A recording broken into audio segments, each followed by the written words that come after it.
Hello स्वरोजगार में आपका स्वागत है। मैं हूं रिजवान और जैसा कि हर वीडियो में बताते आया हूं कि जिस तरह से वंदे भारत मिशन और एयर बबल के थ्रू एयर बबल सिस्टम के थ्रू लोगों को रिपैट्रिएट किया जा रहा है, मीन्स कि उनके कंट्री में पहुंचाया जा रहा है और यहाँ के जो हिंदुस्तानी हैं जो अलग अलग कंट्रीज़ में फंसे हुए थे उनको भी वापस लाया जा रहा है। लेकिन जो हिंदुस्तान में हैं, जो बाहर वाकई में जाना चाह रहे हैं नौकरी के लिए, उनके साथ सबसे बड़ी समस्या आ रही है, क्योंकि सबसे बड़ी प्रॉब्लम यही है बेरोजगारी।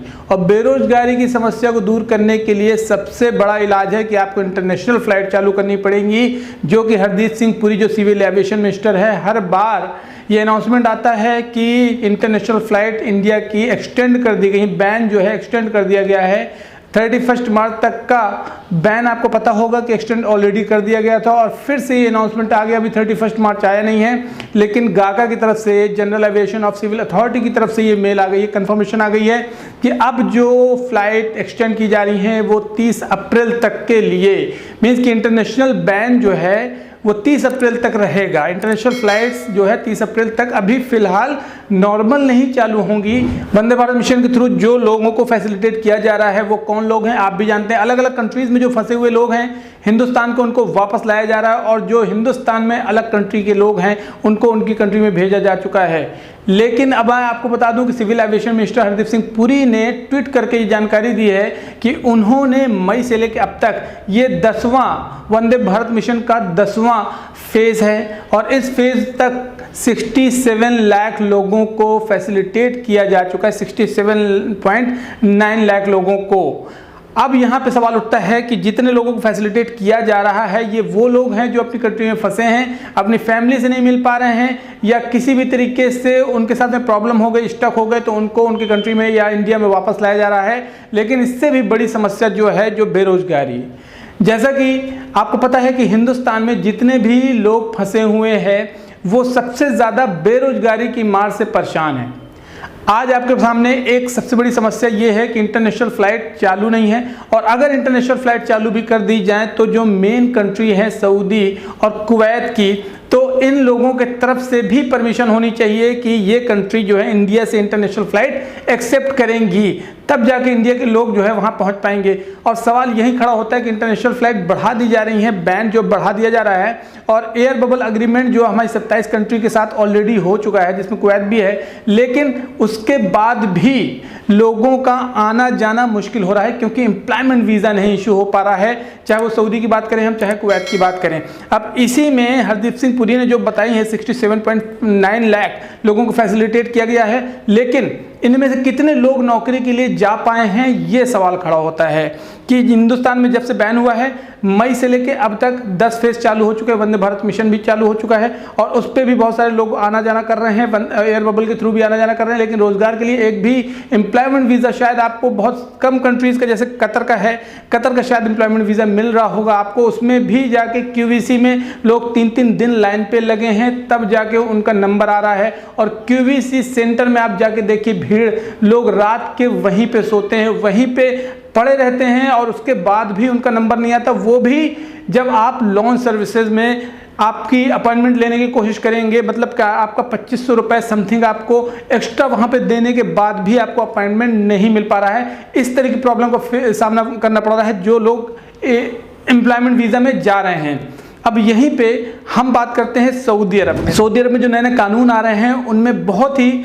बेहतरीन चीज़ें आने वाली हैं आने वाले वक्त में, जैसे कि फ़्लाइट आपको पता है कि 17 मई से चालू होने वाली सऊदी अरब की। और इसी बीच में जैसे कि आपको पता होगा कि सऊदी अरब ने बहुत सारी रिक्वायरमेंट भी निकालना चालू कर दिया, मीन्स की आपकी तैयारी सऊदी अरब की पूरी हो चुकी है अब फ्लाइट खोलने की। अब रमज़ान ख़त्म होने के बाद में, ईद ख़त्म होने के बाद में फ़्लाइट स्टार्ट हो जाएंगी और लगातार आपको एम्प्लॉयमेंट वीज़ा भी इशू होना चालू हो जाएंगे, क्योंकि कई सारी कंपनी ने वकाला बनाना चालू कर दिया है और कई सारी कंपनीज ने इंटरव्यू लेना भी चालू कर दिया है और मेडिकल कराना भी चालू कर दिया है। गमका मेडिकल सेंटर में मेडिकल चालू हो चुके हैं। तो इस तरह से क्या होगा कि मेडिकल तैयारी रहेगी, आपकी इंटरव्यू में सिलेक्शन रहेंगे और जैसे ही फ्लाइट खुलती है तो सीधे सीधे आपको फ्लाइट की डिटेल दे दी जाएगी, फ्लाइट डेट दे दी जाएगी और आपको एक दिन में सऊदी पहुंच जाना है। और अगर 17 मई के बाद भी फ्लाइट बढ़ा दी जाती हैं तब सवाल खड़ा होता है कि तब क्या होगा।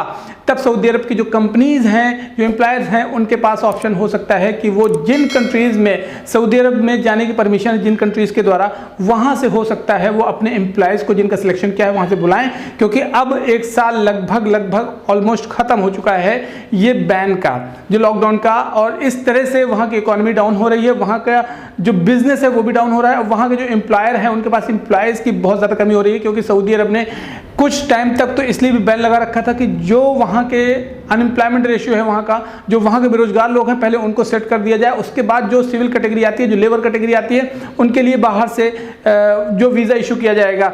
और उसी के साथ मैं आपको बता दूँ खुशखबरी क्या है। खुशखबरी सऊदी अरब में जो 14 मार्च से स्टार्ट हो गया है कफाला सिस्टम, मतलब ख़त्म हो गया है। वहाँ पर जो पहले प्रॉब्लम होती थी अब उस तरह की प्रॉब्लम होने वाली भी नहीं है। और इसी के साथ में सऊदी अरब का एक और स्ट्रिक्ट कानून लागू कर दिया गया है। अब हो सकता है जुलाई से इंप्लीमेंट हो जाएगा। 1.7 मिलियन लोग जो वहाँ पे ऑलरेडी रह रहे थे उनके ऊपर भी ये लागू किया जा चुका है। उनको भी टेस्टिंग, जो आपको पता होगा कि जो स्किल्ड वर्कर होते हैं, जो अलग अलग कंट्रीज से वहाँ पे जाते थे, और अब वहाँ पे जाने के पहले आपको टेस्ट कराना होगा।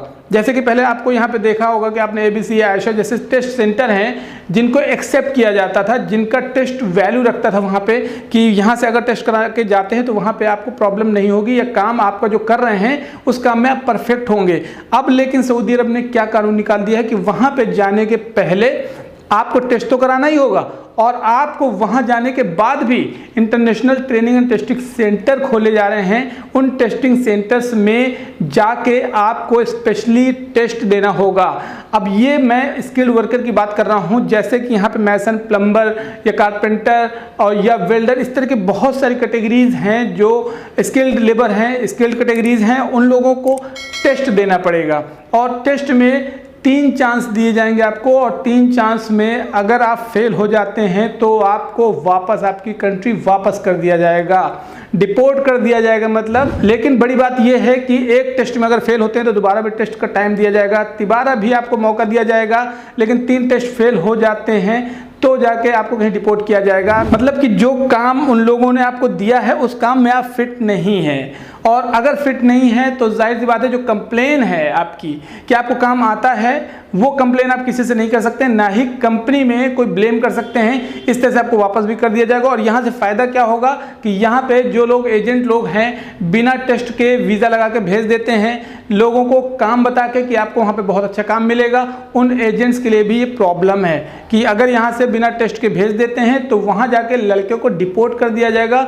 और ये टेस्ट जो वहाँ पे होंगे ये 5 लैंग्वेज में होंगे, अरेबिक में होगा, इंग्लिश में, हिंदी में, उर्दू में और फिलिपिनो में। ये 5 लैंग्वेज में टेस्ट होगा। और इन लैंग्वेजेस में जो टेस्ट होंगे वो प्रॉपर तरीके से आपके थ्योरेटिकल और प्रैक्टिकल ये दोनों टेस्ट किए जाएंगे। अगर आप टेस्ट क्वालिफाई करते हैं तो आपको 5 साल तक के लिए सर्टिफिकेट दे दिया जाएगा वहाँ पे कि आप 5 साल तक एलिजिबल हैं, मतलब 5 साल तक आप किसी भी कंपनी में जाके काम कर सकते हैं। क्योंकि वहाँ के कफाला सिस्टम के अनुसार नए रूल में आपको परमिशन लेने की ज़रूरत नहीं है अपने प्रीवियस एम्प्लॉयर से कंपनी चेंज करने के लिए। पहले आपको क्या होता था कि पहले आपको वापस आना पड़ता था, फिर नए वीज़ा में जाना पड़ता था, लेकिन अब क्या है, नए रूल के हिसाब से आप वहीं के वहीं कंपनी चेंज कर सकते हैं। आपका कफील आपको पहले बुलाता था, आपको किसी भी काम में बुलाता था, किसी भी काम में लगा देता था, कोई सैलरी बताता था, कोई सैलरी दे देता था, अग्रीमेंट भी नहीं होता था। लेकिन अब नए रूल के हिसाब से चाहे वो कफील हो चाहे कंपनी हो, आपको प्रॉपर तरीके से अग्रीमेंट दिया जाएगा। और जो गवर्नमेंट की नज़र में होगा कि आप इस अग्रीमेंट में आए हैं, इस सैलरी में आए हैं, इस काम के लिए आए हैं, और उस काम के अलावा कोई आपसे दूसरा काम नहीं करा सकता है, वरना कफील के ऊपर भी एक्शन हो सकता है, कफील के ऊपर भी। तो इस तरह से गुड न्यूज़ भी है और बैड न्यूज़ भी है टेस्टिंग वालों के लिए, कि जो लोग बताते हैं कि बहुत अच्छा काम आता है और यहाँ से बिना टेस्ट के भेज दिया जाता है उन लोगों को, लेकिन वहाँ पर जाने के बाद अब आपको टेस्ट देना पड़ेगा और उसमें अगर फेल होते हैं तो आपको वापस भी कर दिया जाएगा। तो आप क्या कहते हैं, आपकी क्या राय है? बैन अगर नहीं खुलता है तो सऊदी अरब अगर एम्प्लॉयमेंट वीज़ा इशू करना चालू भी कर देता है तो क्या यहाँ से लोग जा पाएंगे? एयर बबल में किस तरह से गाइडलाइंस इशू की जाएंगी? कई कौन से नए रूल आएंगे जिससे कि लोगों को सुविधाएं दी जाएं और वो एम्प्लॉयमेंट वीज़ा में सऊदी अरब पहुंच सकें। सबसे ज़्यादा बेरोज़गारी यहाँ पे हिंदुस्तान में, और जो बेरोज़गार लोग हैं वो सऊदी अरब में सबसे ज़्यादा पहुँचते हैं यहाँ से। और सऊदी अरब का जो लेबर लॉ आया है उसके हिसाब से यहाँ से अब जो जाने वाले लोग हैं उनको बहुत बड़ी बड़ी सुविधाएँ मिलेंगी और बहुत बड़ा बेनिफिट मिलेगा, क्योंकि अब बहुत आसान हो गया है। जो स्पैक्स वर्कर होते हैं, जो कामगार होते हैं, उन लोगों को बहुत आसान हो गया। उन लोगों के साथ में बहुत कम समस्याएं आएंगी, क्योंकि कफील के ऊपर भी अब शिकंजा कसा जाएगा गवर्नमेंट की तरफ से। अगर वो किसी भी तरीके से किसी वर्कर के ऊपर टॉर्चर करता है, किसी वर्कर को, या कोई गलत तरीके से उससे काम लेता है, तो वीडियो को शेयर करना ना भूलें। और सब्सक्राइब का बटन है बगल में, सब्सक्राइब का बटन क्लिक करके सब्सक्राइब कर लें। उसके बगल में नोटिफिकेशन बेल है, उस पर भी क्लिक कर दें, ताकि आगे आने वाली वीडियोस की नोटिफिकेशन आप तक पहुंचती रहे। और लाइक करना ना भूलें वीडियो को। चलिए मिलता हूं आपको अगली वीडियो में, तब तक के लिए ध्यान रखें अपना। टेक केयर, जय हिंद।